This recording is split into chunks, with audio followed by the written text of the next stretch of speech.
તો ચાલો મિત્રો, કિસાન માહિતીમાં આપ સૌનું હાર્દિક સ્વાગત છે. આપણે આજે વાત કરી રહ્યા છીએ આંબાના પાકને. તમે જોઈ શકો મિત્રો, તમને હું કેરી બતાવું છું. આજે તારીખ છે 28/12/2023 રોજ આપણે વિડીયો બનાવ્યો છે. આ તમે જોઈ શકો છો ફ્લાવરિંગને. તો ખાસ કરીને આપણે આજ વાત કરવાની હતી કે કઈ રીતે સારું આ રીતે ફ્લાવરિંગ લાગે અને સારી એવી કેરી બંધાય, એના વિશેની વાત કરવી હતી. અને કેવી રીતે ઝીરો બજેટ ફાર્મિંગમાં ₹1 ખર્ચ કર્યા વગર તમે સારું ઉત્પાદન આંબાના પાકની અંદર લઈ શકો. અને જે ઓર્ગોનિક બગીચાની અંદર અથવા તો આંબાની કેરી ઓર્ગોનિક હોય તો પણ તમને સારો એવો ભાવ પણ માર્કેટની અંદર મળી જાય છે. તો એના વિશે આપણે આજે વાત કરી હતી. મિત્રો તમે જોઈ શકો છો, મારે આ 40 એટલે 80 ઝાડવા છે આંબાનો બગીચો. 80 ઝાડવાનો બગીચો છે, તમે જોઈ શકો છો.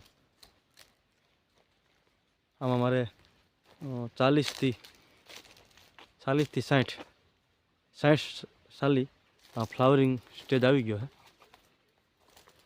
તમે જોઈ શકો છો, તમને હું મોર બતાવું.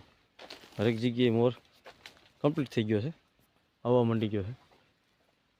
ટૂંકમાં 60 સાલી આ રીતનું સેટિંગ થવા માંડી ગયું. તો મિત્રો સૌપ્રથમ તમને વાત કરું તો આ બધા આના મુખ્યત્વે 3 કારણ છે, 3 થી 4 કારણ કે જે ખાસ કરીને આંબાના પાકની અંદર આવી કાળજી તમે લ્યો તો ઝીરો બજેટ ફાર્મિંગમાં અને ઓર્ગોનિક ખેતી કરતા ખેડૂત ભાઈઓ અને સારું એવું રિઝલ્ટ અને સારા એવા ભાવથી તમે કેરીનું વેચાણ કરી શકો. જેનો પહેલો સ્ટેપ આવે છે મિત્રો, ખાસ કરીને જે લોકો કલટાણ નાખે છે, જે હાઈતમ ઉપર ચોમાસાની અંદર કલટાણ નાખવાનું, એ સમયે તમારે આમાં કાંઈ કરવાનું નથી. ખાલી ગૌકૃપા અમૃતમ બેક્ટેરિયા, જે ગોપાલભાઈ સુતરિયાના બંસી ગીર ગૌશાળા અમદાવાદ, એના તમારા ચોમાસાની અંદર થળે અથવા તો પીએચ દ્વારા પાણીમાં તમારે 2.5 વીઘામાં 1000 લીટર બેક્ટેરિયા ગૌકૃપા અમૃતમ બેક્ટેરિયા પાઈ દેવાના છે. ત્યારબાદ આ તમે જોઈ શકો મિત્રો, કેરી બંધાવા માંડી ગયા આપણે સોલિડ. એટલે બહુ આગતરું થાય, મીડિયમ આગતરું થાય, બહુ આગતરું નહીં થાય. પણ ₹1 મિત્રો આપણે આમાં ખર્ચો કર્યો નથી. બધું જાતે જ બનાવી અને જાતે જ આનો છંટકાવ કરવાનો. હવે પહેલો સ્ટેપ મેં તમને મિત્રો કીધો કે હાઈતમ આજુબાજુ ચોમાસામાં તમારે આમાં 2.5 વીઘામાં ગૌકૃપા અમૃતમ બેક્ટેરિયા 1000 લીટર પાઈ દેવાના છે. ત્યારબાદ આનો બીજો સ્ટેપ આવે કે જ્યારે તમારે દિવાળી આવે કે વરસાદની સિઝન પૂરી થઈ જાય અને શિયાળે ઋતુ બેસવાની શરૂઆત થવાની તૈયારી હોય, ત્યારે તમારે ગૌકૃપા અમૃતમ બેક્ટેરિયા એનો પહેલો રાઉન્ડ 15 લીટરના પંપની અંદર 3 લીટર ગૌકૃપા અમૃતમ બેક્ટેરિયા અને 2 લીટર અથવા તો 1 લીટર જેટલું તમારી પાસે શક્ય હોય એટલું ગૌમૂત્ર આ પંપની અંદર એડ કરી અને તમારા આંબાની અંદર છંટકાવ કરી દેવાનો, જેથી કરીને નાની મોટી જીવાત, કોઈ રોગ પણ એની સામે કંટ્રોલ આવશે. અને જે ફૂટવાનો ખરેખર આંબા ફૂટવાનો સમય હોય એના કરતાં 5 કે 10 દિવસ અથવા તો 15 દિવસ તમારો ફ્લાવરિંગ સ્ટેજ વહેલો આવશે. તો આ સ્ટેપ હતો મિત્રો બીજો. અને હવે આપણે જે ત્રીજા સ્ટેપની વાત કરીએ તો એમાં તમારે જ્યારે ફ્લાવરિંગ સ્ટેજ, જ્યારે આમાં મોરના ઠોહા દેખાવા માંડી અથવા તો મોર થોડો નાનો એવો, આ તમે જોઈ શકો વિડીયોમાં, હું તમને દેખાવાની કોશિશ કરું, બતાવવાની, આવી રીતે દેખાવા માંડી જાય, ત્યારે તમારે ત્રીજો સ્ટેપ, જે ગૌકૃપા અમૃતમ બેક્ટેરિયાને પંપની અંદર 3 લીટર ગૌકૃપા અમૃતમ બેક્ટેરિયા અને જો વધારે મોરના ઠોહા દેખાવા માંડી જાય તો તમે એમાં હારે દૂધ અને ગોળ પણ છંટકાવ કરી શકો. એ 15 લીટરના પંપમાં 3 લીટર ગૌકૃપા અમૃતમ બેક્ટેરિયા, 1 કે 2 લીટર ગૌમૂત્ર અને જો હારે તમારે ગોળ અને દૂધનો છંટકાવ કરવો હોય તો પણ તમે હારે એમાં નાખી 200 ગ્રામ દૂધ અને 200 ગ્રામ ગોળ.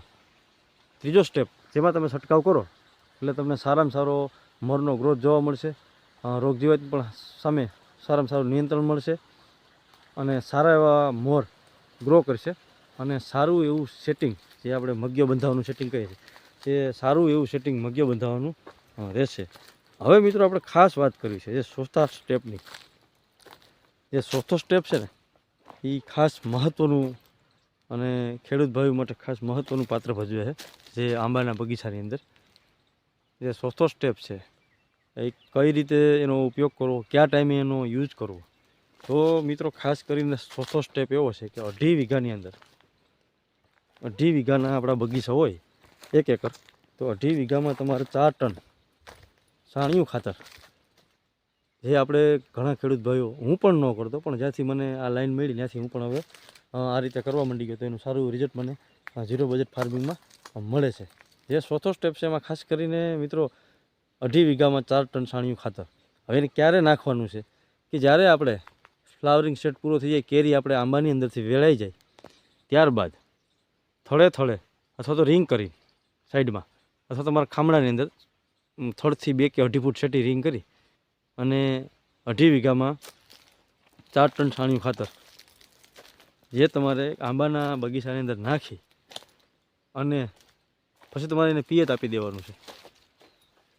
અને થોડોક ટાઈમ જાય તો ખાસ કરીને વરસાદનું ટાણું પણ આવી જાય, તો આખા ચોમાસાની અંદર વરસાદ થાય અને સારામાં સારું એ છાણિયું ખાતર લાગે એટલે આંબો પણ ગ્રો સારો કરી શકે અને સારામાં સારું આંબાનું રિઝલ્ટ પણ તમને કેરીમાં મળે.